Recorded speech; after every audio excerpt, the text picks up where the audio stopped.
Hey bookworms, welcome back to my channel and to another review. Today on the agenda we have Sonja Faruqi's The Oyster Thief, which was sent to me by the publishers for a review, so that's your little disclaimer there. This book is set mostly like this fairy tale adventure because most of it takes place under the sea in mermaid world. There are humans in the world of this book and they know that mermaids exist, but the two don't really communicate with each other and they don't really like each other. The protagonist of The Oyster Thief is a young mermaid called Coralline, and she has to embark on this dangerous mission to find a cure to cure her dying brother. A cure that's considered a myth because most people don't even believe that it exists. And to do that, she gets help from the most unexpected source, a human. This book was, well, kind of ridiculous. I'm sorry, but I was given this book for an honest review, so that's what I'm going to be, honest.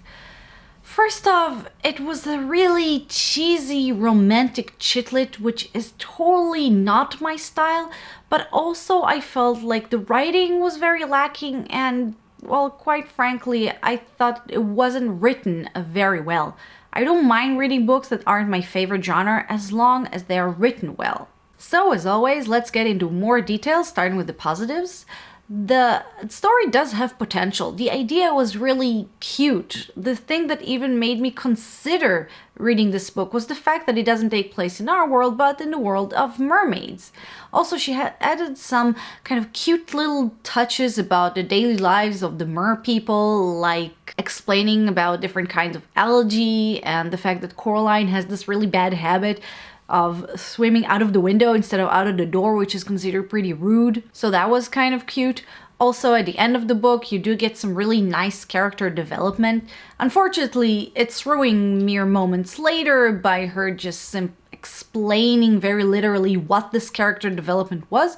But nonetheless, at least we do get some very nice character development. Unfortunately, that's all in terms of positives. Now let's talk about negatives, which, as you can probably imagine, that's the bulk of this video. As mentioned, the idea was very nice, but the bad writing showed its ugly head in pretty much every other aspect, like characters, world building, etc. So let's start with the world building, which was very lacking, full with plot holes, and left me most of the times with more questions than answers. First, there's the human world, which on one hand looks almost identical to our present, especially when it comes to technology. But on the other hand, humans do know that mermaids exist and the names don't really relate to any culture. So it left me asking when and where this takes place. This is not the worst part. I think the mermaid world is definitely more lacking, especially because similar to the human world, it's almost identical to our world. People still go to restaurants and hotels, occupations are pretty much the same thing, and marriage is not only conducted the exact same way that like our Western culture, but the social implications are exactly the same as well. So on one hand, it was completely uninteresting and unimaginative, but on the other hand, there are some plot holes that, as I said, left me questioning things. One unanswered question, for example, was the question of the food chain, which might seem like something very irrelevant, but just bear with me for a second. So Coralline's best friend is a shark and they can talk, and mer people can talk to other animals, so I can only assume that mer people don't eat other animals. They're mostly shown eating algae, but also I assume that sharks don't eat mer people, but what do sharks actually eat? Can they talk to what they eat, which is kind of creepy, but okay, Disney movies and such have done it before. But the bigger question is, if sharks and other sea animals don't pose any danger, what are the dangers that living under the sea imposes other than humans that sometimes pose a danger? If it still doesn't seem like a big deal or something that's relevant, there was one part in the book where it was shown very clearly, this big plot hole, that the two protagonists have to go to a very dangerous place, the deep sea, and everybody's telling them that it's a suicide mission and they will probably die. It's very dangerous. The problem is that it was never made clear what the danger is. How are we supposed to be afraid for the characters and feel the tension when we have absolutely no idea what we're supposed to be scared of? And then there are the characters and their weird logic. Seriously, the reaction to each other, the way they reach conclusion, everything in that area is absolutely beyond me.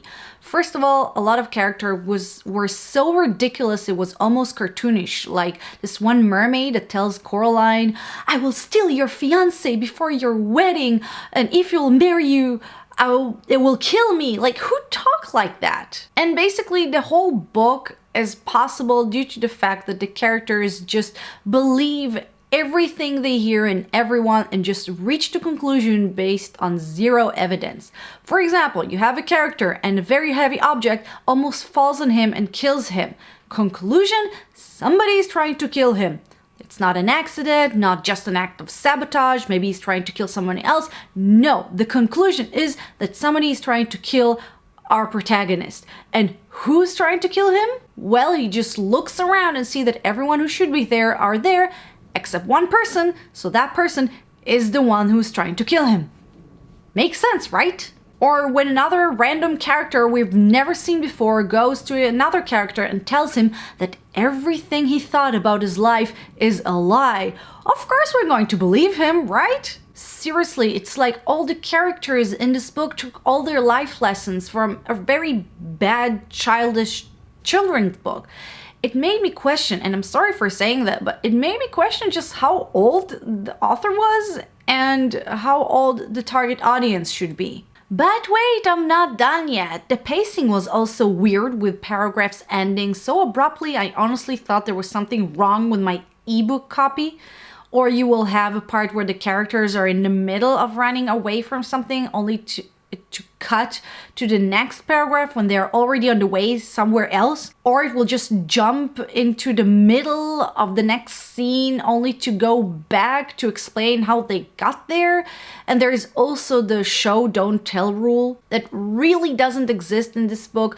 There's a lot of exposition. Most of it is just character explaining it. And for some reason, she always writes what characters are thinking instead of how they are feeling. And maybe if she would have done the latter, we would have been able to connect with the characters a little bit better. And of course, you don't think I will talk about a romantic, cheesy chick lit without talking about everybody's favorite pet peeve, the instant romance. People, even Disney films know this by now. Simply spending time together doesn't equal falling in love. As you can imagine, I really did not buy into the love affair here. You have to do more than just spend time together in order for us to get the emotional connection, which is love. Not to mention that the first time that the male protagonist is attracted to the female one is when he enters a room only to find another merman on top of her trying to rape her. I mean, I get the whole fragile women, damsel in distress trope, but that was a little too creepy. So yes, I did not enjoy The Oyster Thief. In fact, if I hadn't promised to review it, I probably wouldn't have finished it. I do think that the basic idea has potential, but the writing was so strange, the characters so ridiculous, the world building so inconsistent, incomplete. It left me with more questions than answered, and honestly, most of the time I was just feeling like it was written by a Disney princess of the worst kind. However, if you look on Goodreads, you will find good reviews to this book. A lot of people loved it, which I suppose is like every other book out there. You will always have people who loved it and people who didn't like it. Basically, I believe that if you love affairs, love triangles, if you like romantic fantasy, if you have a wider suspension of disbelief and you don't really care about plot holes, then you'll probably like it. Basically, if you're more attracted to the emotions of the book rather than logic, you will probably like this book. However, if you're like me, if you're more logical, if you need things to have reason to make sense, it doesn't matter that it's a fantasy. I don't care that mermaids don't really exist, as far as we know. I care about consistency within the world of the book. If plot holes bother you, and like I said, you need things to really make sense and have a reason, and you don't easily buy into a love affair, then you will probably feel the same way that I did. I do want to repeat and say that I do think that this book has potential, that the base of it is really nice, is really cute, even if it's not a book that's up my alley. Unfortunately, the end result of it felt extremely childish for me.